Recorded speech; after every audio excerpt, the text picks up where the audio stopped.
Bonjour tout le monde, Jésus Ministère International. Je veux juste partager une courte parole. J'ai eu certaines révélations à propos du cœur généreux quand on donne. Donc, j'aimerais lire avec vous autres 2 Corinthiens 9.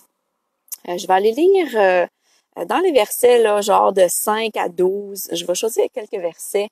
Mais ça m'a vraiment béni. J'ai vraiment réalisé que tout est relié pour tout le temps glorifier Dieu, pour tout le temps amener de la gratitude envers notre Créateur.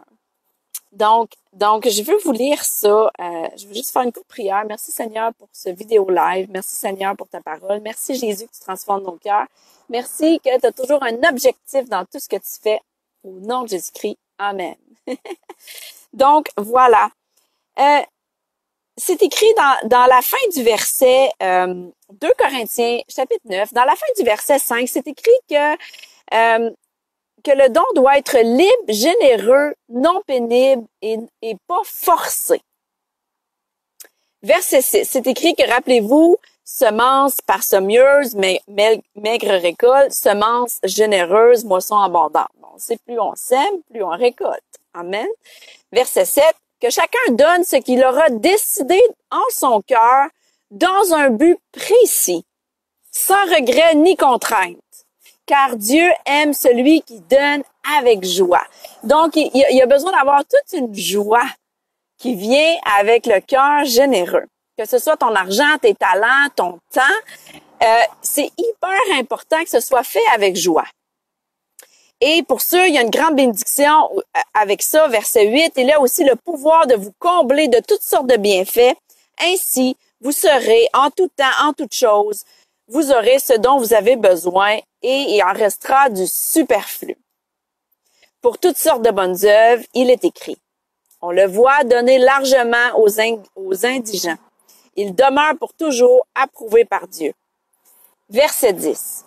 Celui qui fournit la semence au semeur, lui qui donne le pain dont il se nourrit, vous donnera aussi avec largesse toute la semence nécessaire et fera croître les fruits de votre générosité. Donc encore là, c'est Dieu qui accroît les fruits de notre générosité. Donc, quand quelqu'un sème dans votre vie, il vous donne quelque chose et que vous décidez de mettre une semence dans la vie de cette personne-là, automatiquement, ça l'accroît et ça l'enracine profondément ce que vous avez reçu du ministère ou de la personne qui vous partage la parole. Amen. Dans n'importe quelle circonstance.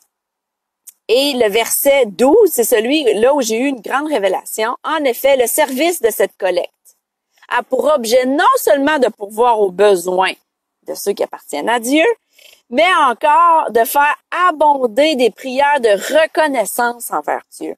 Donc, non seulement quand on donne avec un cœur généreux, ça nous bénit, ça bénit les gens, mais ça leur donne un vent nouveau, un souffle d'être dans la gratitude, d'être dans la reconnaissance. Et ça glorifie notre Père en haut.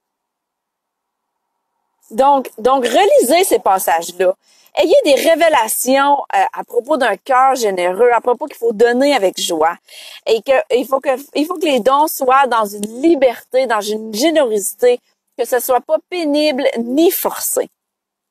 Donc, je crois à aucun forçage de tout ministère qui essaie de forcer, de dire, faut que tu donnes, faut que tu donnes, faut que tu donnes. Ça marche pas de même. Amen. Donc, je vous aime.